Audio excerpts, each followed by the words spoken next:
Playing against Thomas Roth. Roth playing Abzan Control. Noah Walker has a lot of cards in his opening hand, as you can see. 4 of them. We've seen a lot of mulligans to 4. A lot of those. A lot of those this weekend. We'll see if Noah can find a hand that actually works here, though, as Roth is playing Abzan Control. Wouldn't be surprised to see Roth take this one pretty quickly. Walker with just the planes and a passing of the turn. Roth with a copy of Temple of Silence. Walker, unsurprisingly, without a second land. Here's the Thoughtseize. So we'll see exactly what Noah is working with. Typically a potent card against 4-card hands. You've got a Goblin Raffle Master, a Hordling Outburst, Stoke the Flames, and a Thunder Recreation. You just can't turn it off, can you? Nope. Just got to always give the beats.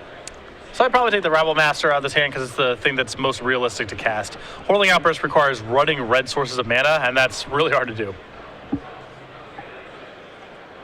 Well, there's no source of mana there for Walker. Roth will play a Forest, pass the turn back. Walker will draw.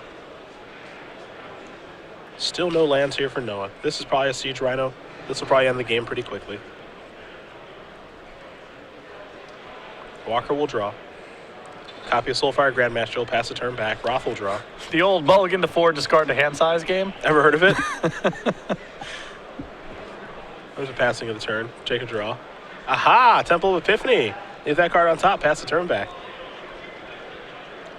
I suppose Roth could have the worst hand in the world. That's possible. I think he's got another spell to play. That's probably going to do it. Yep. Noah's willing to play through just the one Siege Rhino. If he rips another red source and Thomas's hand is nothing but lands, there might be a game. But Elspeth, forget about it. We're done.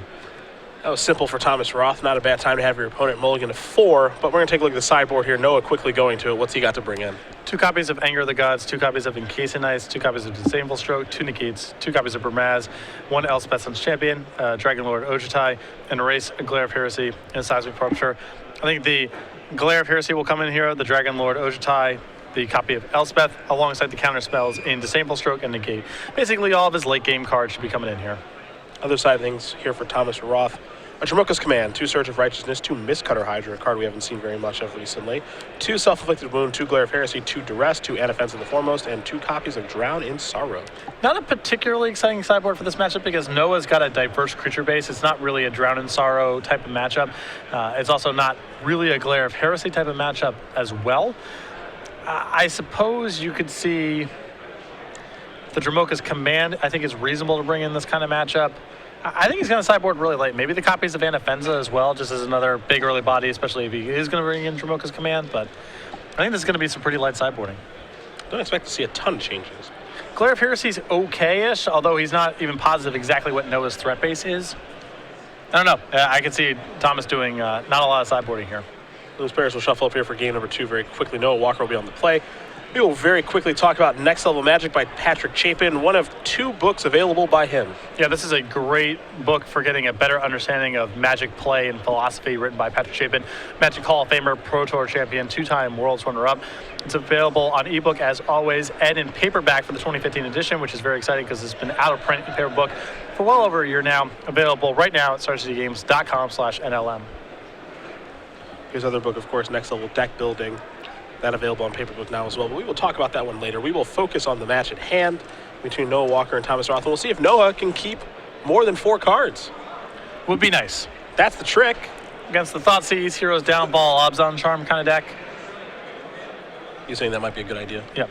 So Thomas's list is quite a bit different. I mean, it's Abzan Control, and normally we're thinking of 4 Courser, 4 Siege Rhino, 2 Tasigur, maybe some Planeswalkers.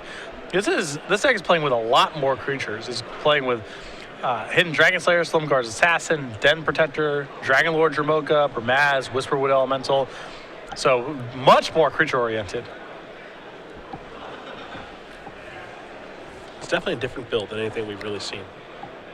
That's the thing about Abzan. You can build it, I don't know, 100 different ways. Yeah, a lot of cards to choose from. I mean, Dragon Lord Dromoka, very much off the radar. That card, I think, super powerful against a variety of strategies. Not really good in the mid-range matchups, and I think that's ultimately why it hasn't seen a lot of play.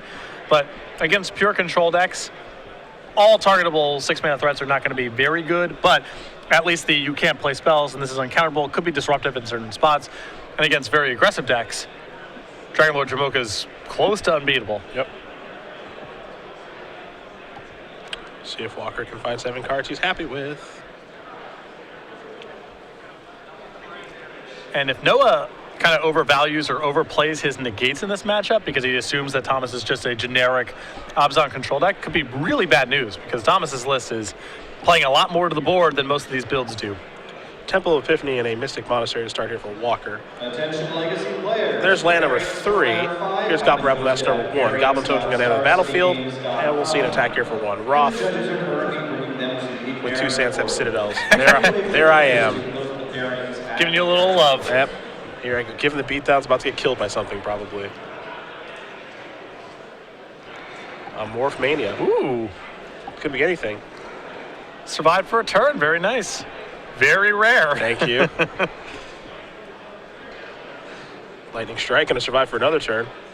There goes Den Protector. Token, business. That's a lot of damage. We don't get to see a lot of these Rabble Master Runaway games. Usually it's make a token, Rabble Master dies, now you have a token. But every once in a while you get to do this. Here's a Siege Rhino. I'm fairly sure that Noah has a copy of Valor Stance in his hand, so doesn't even care about the Siege Rhino. Going to quickly untap and draw.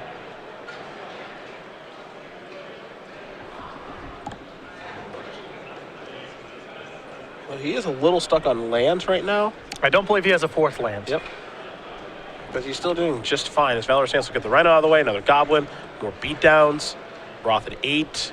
As you mentioned, we don't get to see the Rabble Master game happen all that often, but we are right now. There's a Sandsep Citadel and passing of the turns. That means Noah's negate's probably going to be pretty good. Attack Step, Trigger, beatdowns, Abzan Charm with the Rabble Master. No, sir. There's a negate, and that's going to do this game just fine. Easy breezy. Yeah, Noah Walker going to win game number 2 against Thomas Roth. Just got aggro, Abzan control, already headed to game 3. There's 43 minutes left on the clock. You get some really good Rabble Master draws against opponents who have kept a slow hand. That's all that was. We rarely, as you mentioned, get to see that kind of draw anymore. Most people are ready to interact, and you know the Abzan control deck, they have a lot of 3-mana removal options and Bioblight and now Ultimate Price as well, so they're usually shored up. And the red decks have Wild Slash and Lightning Strike and no end of removal, but you are going to get hands like the one that Thomas kept, where it's, you know, my first play is a turn 4 Siege Rhino, and I got other stuff to do, and you're liable to Rabble Master, and it just happens. And we can't forget, Searchlight is actually a turn 3 morph. Yeah. To trade with Rabble Master, and that didn't get to happen because of Lightning Strike. Siege Rhino got killed by Valor Stance. Abzan Charm got countered by Negate, and that'll wrap it up. We will very quickly talk about Chapin's other book now, since we have so much time, Next Level Deck Building. So if you want to get a better understanding of deck building, if you're someone who has just started playing Magic all the way up to people who are playing in PTQs and Grand Prix trying to get to your next level, this is a very helpful book that explains deck building philosophies and skills more succinctly and more deeply than any other book that's available by Patrick Chapin. Again, a Magic Hall of Famer and Pro Tour champion. This is the first time it's available in paperback. It's only been in ebook before. It's 500 full color pages, and it's available right now at StarCityGames.com/nextlevel. I hope a third book's on the way. What else can you write about? There's probably a lot to write about. At some point, that man's going to put together an autobiography, and that's going to be great. Yeah, that's true. That'll be a delight. Rumor has it another album is on the way. Mm-hmm. Rumor has it. I wouldn't mind that, though.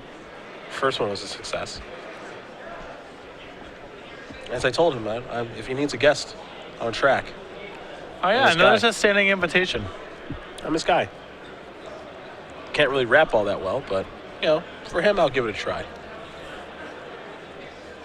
Well, he can offer you the same guidance he provides in Next Level Deck Building and Next Level Magic. I'm sure he's a teacher. Next Level Bar Spitting is something he could put together for you. I suppose that's true. If you are just joining us, we do appreciate having you as we're making our way through round number 14 very quickly. Center fields, Patrick Sullivan, Ken Crocker in the sideboard, doing your deck techs and picking your matches all weekend long. We do wish Nick Miller the best. Speedy recovery, please. Had some surgery unexpected, but Ken able to take the role. Do a really nice job here this weekend with the deck techs and selecting of matches. Of course, the rest of the SCG Live crew here as well in Providence, Rhode Island. At SCG Live, hashtag SCGPROV for your tweets all weekend long as we make it through just a couple more Swiss rounds here. Andrew Boswell is locked for the top 8. We got to figure out if Noah Walker will be, along with the other 6 competitors. that we expect to see in the top 8 this evening. And then we'll work our way through those elimination rounds and crown ourselves a champion. Someone's walking out here with $5,000, 25 Open Series points, and an invite to our Season 2 Invitational. Never a good time to need surgery, but on the heels of, or right before potentially returning to his home state of Ohio to cover an Open, Cleveland next weekend. Yep. Pretty bad timing. I'd rather just be in pain than have surgery. That's just kind of where I'm not a big surgery or hospital guy. Thing is, it only gets worse, typically. It doesn't just go away. But can't it? Probably not. Oh. That's why people need surgery. Oh, okay. Here's a Temple of Epiphany. Top card stays on top. Pass it back to Roth. He started with a Temple of Silence, his second land. That'll be a Temple of Plenty. Top card. We'll see where that goes here in just a second. It's going to go to the bottom here for Thomas. To Walker we go. No Thoughtseize from Roth. It's a Flooded Strand and a passing of the turn. For Roth, perhaps we see a Morph. Swamp is a land. Bramaz is the play. And this might be the first real indicator to Noah that there's something different about Thomas's build. You don't see a lot of Bramazes hanging out in Obzon control lists, and could potentially be bad news. This is not the easiest card for Jeskai aggro or other decks based on red removal to get off the table. It's Soak the Flames, plus, you know, if he's brought in his one Glare of Heresy, you get off the table that way, but it's not an easy card to answer. Does he have Valorous Stance? Doesn't look like he does. Legacy players, welcome to round 5. You have 50 minutes. Good luck. Please begin. It's also a nice preemptive answer to the Rabble Master that I believe is in Noah's hand as well.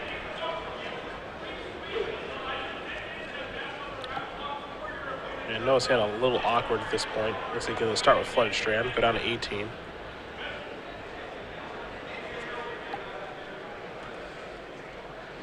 There's an island.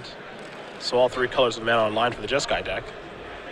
But it does not look like, we'll be seeing a Mantis Rider. We'll just see a Rabble Master. There's your Goblin token, attack, block. That's going to give him a cat token. Yeah, this is a spot where Noah really wanted to do this. Post-combat. Right.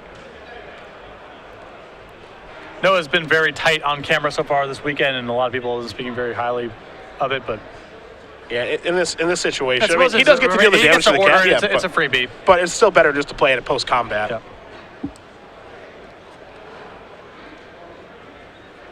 There's a Temple. Noah still gets to order, so it's not a huge deal.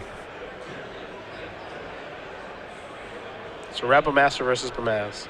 There was some hesitation in his body language that he had made an error there. Yeah. There's Bile Blight.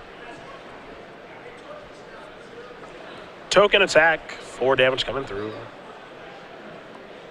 We'll head back Walker's way. There's red, Stoke the Flames.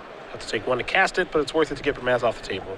But this is kind of the same sequence we see with Rabble Master a lot, where Thomas gets a token left over for his troubles, and Noah's behind on the board and behind on the race. And here's Siege Rhinos. It's going to put him further behind. Walker will draw. He's going to need something like a Glare of Heresy, Valorous Stance, Roast, some way to get that Rhino off the board in an efficient manner. He's got some real catching up to do. He's got to take their time in hand, so it's not the end of the world for him to spend 2 spells getting rid of a Siege Rhino here, but there's just other cards in Thomas's hand, and these little points of damage do add up. You know, he's going to take another hit off the cat, takes a damage off the land here. It all adds up. He had to get the Siege Rhino off the table. Yep, especially with Thomas's list having a lot more creatures in it than the average list of Obzon control. Well, this dig through time better be good. Because Walker is down to 4. Six cards in Graveyard, however. Okay, I think he's got to find some sort of 2-mana way to get Siege Rhino off the table.